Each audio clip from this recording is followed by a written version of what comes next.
Eto guys, may tanong ako sa inyo. Mahilig ba kayo sa pares? Parang Anong paborito nyo? Isa-isa, anong kailangan na nasa pares ninyo? Hindi, ako yung terno na soup. Soup. Oo, kasi di ba, especially after yung night out, di ba, parang iba yung mainit na. Pababa. Siyempre tayo sa may retiro, nakikitayo pa tayo doon, bago umupo. Saka siyempre pinipressure ko yung kumakain. Pinapanood ko siya kumain para tumayo agad. Para mabilis na tumayo, ako na yung makakain. Kasi yung setup doon yung table. Correct, di ba payo yung classic siya? karinderya. Oo. Tapos, pero yung paborito ko doon yung chili, tapos lalagyan mong kalamansi. Oo, yung tapos may sausawan. garlic, lalagay mo doon sa pares. May extra egg pa ako. Extra egg na Diba? garlic. Para sa protein, di ba? Alam niyo, covered lahat yan ng gusto ninyong ingredients dito sa Discovery kong Sahog Overload. Bibilib ka rin sa kanilang mga oportunidad na binibigay para sa mga kapatid nating PWD. Yan ang bibida nating negosyo dito sa Kitang Kita. Overload pares dito, overload pares doon. Meron pa ba talagang kakaiba sa dami ng mga pares ang nagsusulputan ngayon?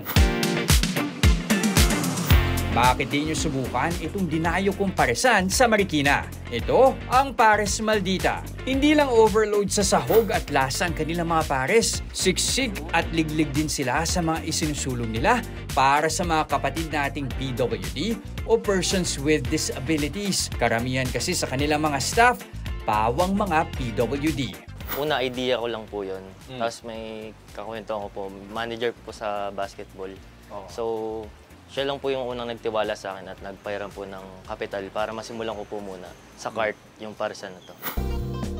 Gamit ang ipinahiram na 50,000 pesos, sinimulan ng 22 years old na criminology graduate na si Paul ang kanyang paresan. Ang girlfriend niyang si Jackie ang kanyang literal na kapares dahil siya lang naman ang toka sa pagluluto. Sa magdamag nilang pagpwesto, maswerte na raw kung maka 20 customers sila noon. Pero biglang nagiba ang ihip ng hangin nang bisitahin sila ng isang vlogger.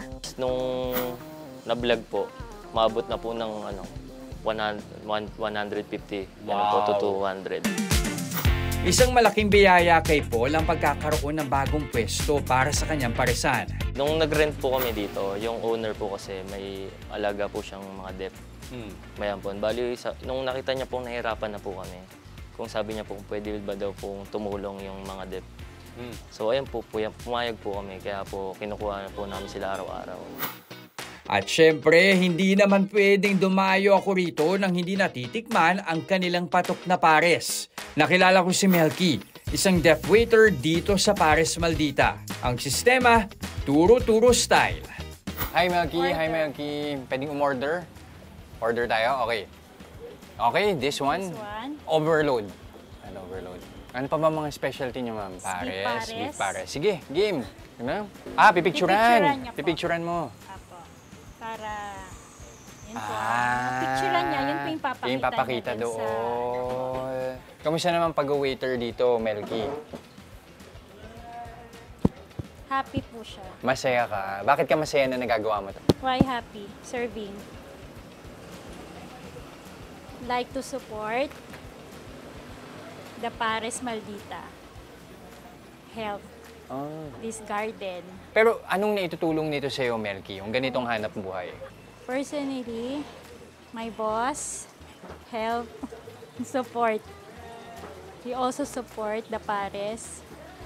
Why? Kasi na-observe niya po na kailangan nila.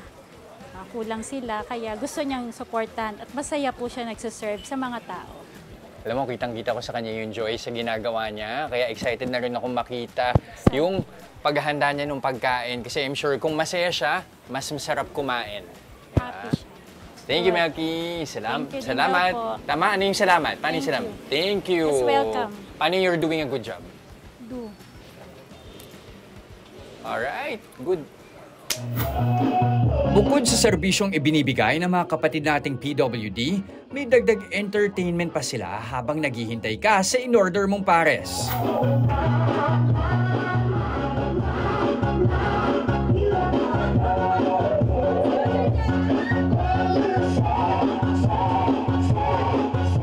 At matapos ang isang all-out performance, Matitikman ko na ang ipinagmamalaking pares sa Maldita. Okay, tikman na natin yung pares overload. Siyempre, andito yung karne, pero pag pares kailangan ng chicharong bulaklak.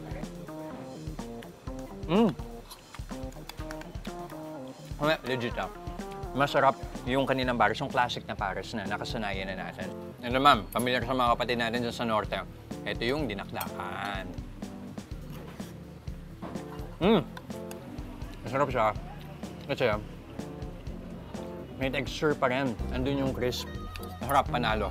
Sa kanilang daily operation na 1 p.m. to 2 a.m., sold out lagi ang kanilang Paris Overload na nagkakahalaga ng 99 pesos. Sulit na nga para sa only sabaw, only rice at free soft drinks. Meron din silang silog meals na naglalaro sa 70 hanggang 80 pesos. 3 buwan pa lamang sa kanilang operations ay malapit na ang pagbubukas ng 3 pang branches ng Pares Maldita. Kailangan ko din po tumulong sa kapwa para pag nagnegosyo ka din po, madami pong tutulong din po sa inyo. Pati madami pong blessings na babalik. Pinatunayan ni Paul na pagdating sa pagnenegosyo, mas tiyak ang pag-unlad kung mayroong tamang kapares. Mga kapatid, Chiki Roa Puno po. Simulan ang inyong araw na puno ng impormasyong kapaki-pakinabang. Sama na sa isang makabuluhang umaga. Tumutok at mag-subscribe sa social media pages ng News 5.